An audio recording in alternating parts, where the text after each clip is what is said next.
It used to be really, really cool. There's old pictures of it. But people played with them and knocked them over and made a mess. So that tiny part of the cave, it's fenced off now to protect it. So hopefully in a few decades, it'll grow back and look kind of cool. It already looks kind of cool, just not nearly as big as it used to be. But yeah, look at the way these rocks are hanging down here. Kind of scary, huh? It's sharp. Not sharp enough to hurt your hand. Although if you hit your head, I bet that would suck. But worse, it might damage the cave. So yeah, try not to touch it, for real. You notice I went through without touching it. I try to be a role model. Of course, being a role model can be difficult, but you know, I try. All right, here we go. I'm gonna pan up. I think I'm staring at the floor here.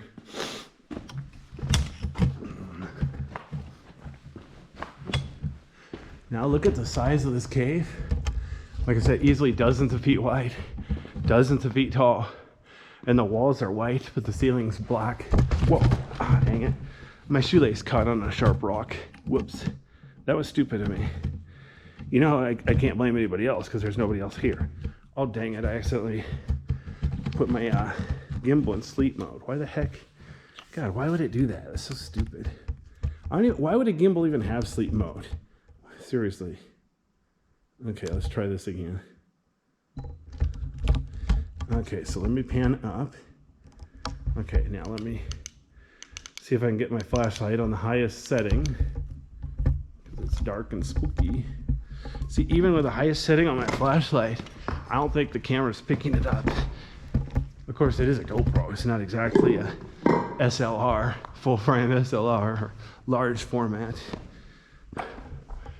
I wish GoPro would make like a GoPro camera that's scaled up to a larger sensor size.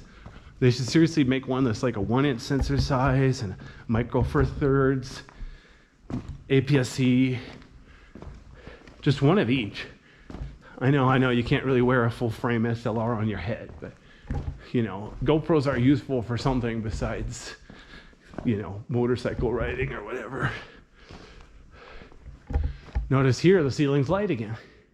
So this cave is very uneven. That's what makes it fascinating. But it also means you can navigate. Instead of being monotonous, just being one long, consistent tube, it keeps changing. So you keep track of that, you should be able to say, okay, we're at this part. We're this far from the entrance.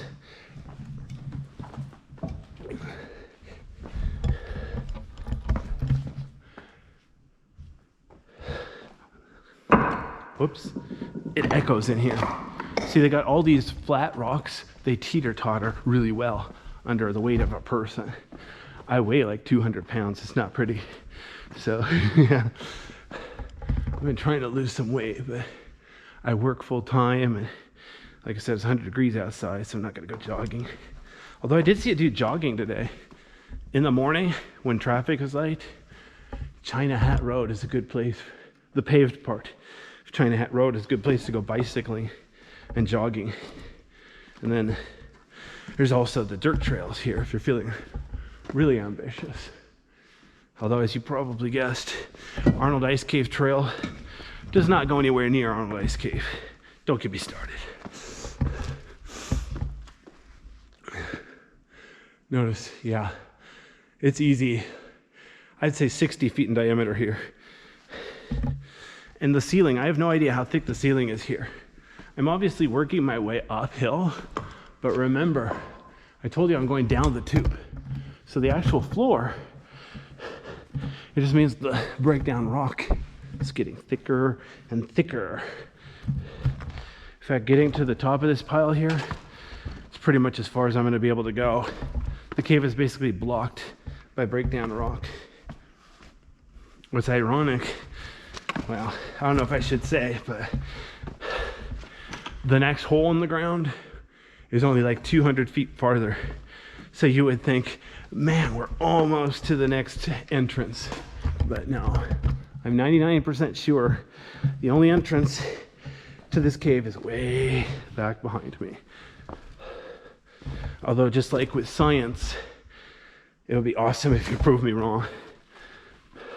It's the difference between a scientist and a lay person. A scientist, he gets excited if you can prove him wrong. Lay person, they get mad if you prove them wrong. They take it as a personal attack.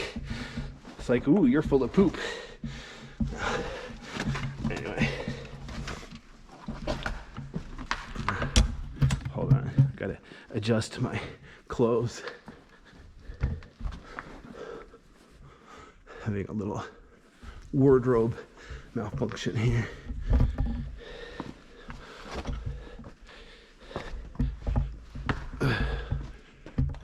Wow, it's a little bit tricky.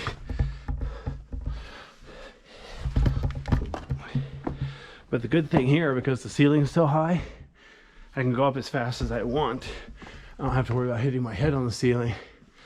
See, with a tighter cave, going up, very dangerous, because if you're not careful, you'll pile drive your head right into the ceiling. Give yourself a head or a neck injury.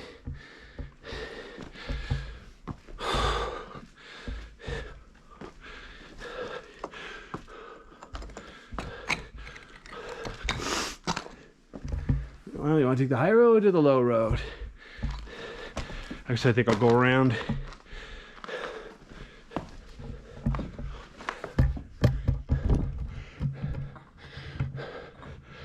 Now, the ceiling is only like 20 feet above me. Somehow the floor came up faster than the ceiling went up. Sounds impossible, but it's true.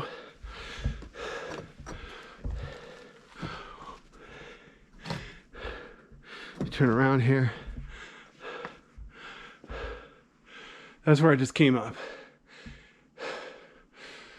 I need to get an altimeter so I know exactly how deep I am. I think altimeters would work in caves if they just use air pressure.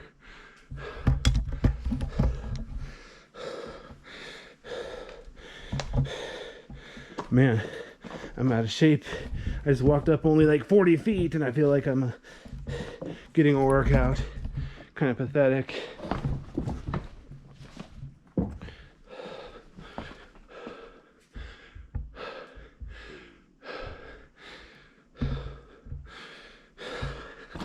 There are a lot of gaps in these rocks where I could fall down, hurt my ankle. So I need to slow down, watch where I am. Make sure I don't get my foot stuck down in a crevasse. I think we could both agree that would suck.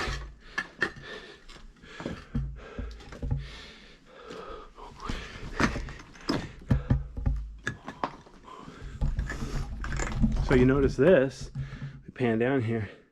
There's a loose rock there. I could go underneath there. I'd be going underneath that loose rock. Notice the floor and the walls are white.